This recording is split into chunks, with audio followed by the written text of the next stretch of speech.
ಕಷ್ಟಪಡೋರೆಲ್ಲ ಲೈಫಲ್ಲಿ ಸಕ್ಸಸ್ಫುಲ್ ಆಗಂಗಿದ್ರೆ, ಬೆಳಿಗ್ಗೆ ಬೇಗ ಹೇಳೋರೆಲ್ಲ ಲೈಫ್ ನ ತುಂಬಾ ಲಕ್ಸುರಿಯಸ್ ಆಗಿ ಲೀಡ್ ಮಾಡ್ತಂಗಿದ್ರೆ, ಪೇಪರ್ ಹಾಕೋ ಹುಡುಗರು, ಮುಂಜಾನೆ ಹಾಲು ಹಾಕೋರು, ಇವರೆಲ್ಲ ಲೈಫಲ್ಲಿ ಏನೋ ಆಗಬೇಕಿತ್ತು.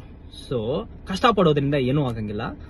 ಗೊತ್ತಿರಬೇಕು ನಮ್ಗೆಲ್ರಿಗೂ, ನಾವು ಮಾಡ್ತಿರೋ ಕೆಲಸದಲ್ಲಿ ಪರಿಶ್ರಮ ಎಷ್ಟು ಪಡ್ತೀವಿ, ಅದನ್ನ ಎಷ್ಟು ಶಾರ್ಪ್ನೆಸ್ ಆಗಿ ಮಾಡ್ತೀವಿ, ಎಷ್ಟು ನೀಟ್ನೆಸ್ ಆಗಿ ಮಾಡ್ತೀವಿ, ಯಾವ ಉದ್ದೇಶದಿಂದ ಮಾಡ್ತಿದೀವಿ, ಅದರಿಂದ ನಮ್ ಲೈಫ್ ಸಕ್ಸಸ್ಫುಲ್ ಆಗೋದ. ಸೊ ಯಾರೂ ಯಾವುದೇ ಕಾರಣಕ್ಕೂ ನಂಗೆ ಅದ್ರ ಮೇಲ್ಗಡೆ ಕಷ್ಟಪಡಕ್ ಆಗ್ತಿಲ್ಲ, ಪರಿಶ್ರಮ ಕೊಡಕ್ ಆಗ್ತಿಲ್ಲ, ಮತ್ತೆ ಇನ್ನೂ ಡೆಡಿಕೇಟೆಡ್ ಮಾಡಕ್ ಆಗ್ತಿಲ್ಲ ಅಂತ ಯಾವುದಕ್ಕೂ ನೊಂದ್ಕೋಬೇಡಿ. ತುಂಬಾ ಲೈಫಲ್ಲಿ ಸಕ್ಸಸ್ಫುಲ್ ಆಗ್ಬೇಕಾದ್ರೆ ನೀವು ಪರಿಶ್ರಮ ಪಟ್ರೆ ಆಗೋದಲ್ಲ, ಕಷ್ಟಪಟ್ರೆ ಆಗೋದಲ್ಲ. ನಿಮ್ಗೆ ಎಷ್ಟು ಚಾಣಾಕ್ಷತನದಿಂದ ಅದನ್ನ ಆ ಕೆಲಸ ಮಾಡ್ತಿದ್ರ ಅನ್ನೋದ್ರ ಮೇಲೆ ನಿಮ್ ಲೈಫ್ ಸಕ್ಸಸ್ ಆಗೋದು. ಪರಿಶ್ರಮ ಇಲ್ಲ ಅಂತ ಬೇಕಾಗಿಲ್ಲ ಅಂತಲ್ಲ, ಪರಿಶ್ರಮ ಎಷ್ಟು ಪರ್ಸೆಂಟೇಜ್ ಬೇಕು ಅಷ್ಟು ಪರ್ಸೆಂಟೇಜ್ ಪರಿಶ್ರಮ ಬೇಕು. ನಿಮ್ಗೆ 90% ಅಷ್ಟು ನಿಮ್ಮ ಚಾಣಾಕ್ಷತನ ಬೇಕು. ಆ ಕೌಶಲ್ಯನ ಅಭಿವೃದ್ಧಿ ಮಾಡ್ಕೊಂಡು ನಾವು ಮಾಡ್ತಿರೋ ಕೆಲಸನ ಜನಕ್ಕೆ ರೀಚ್ ಮಾಡಿಸೋದು ಹೆಂಗೆ ಅಂತ ಕಿಶನ್ ಗೊತ್ತಿರಬೇಕು.